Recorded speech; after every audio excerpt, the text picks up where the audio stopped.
This is the Lone Crater YouTube. We hope this video helps. You start by ensuring you have admin rights because the commands modify boot behavior and scheduled checks. Once signed in, open Command Prompt as administrator.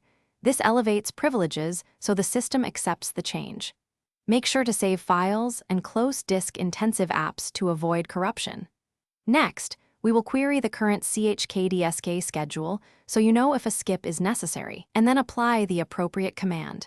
Don't skip the verification step, or you may override needed checks. You will now check whether Windows has scheduled disk checking and then disable it safely when appropriate. Run chkntfs followed by the drive letter to display scheduled checks. If C appears, use chkntfs/xc to exclude it and stop automatic scans on boot.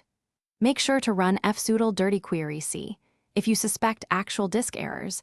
If the volume is dirty, you should not skip the check but repair first. Once completed, validate the change with chkntfs again.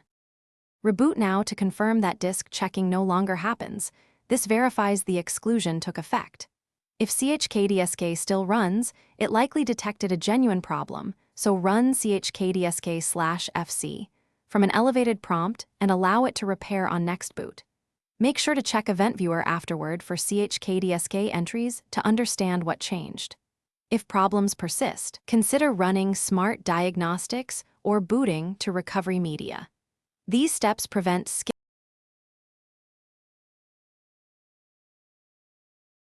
Thanks for watching. Consider subscribing if we helped you.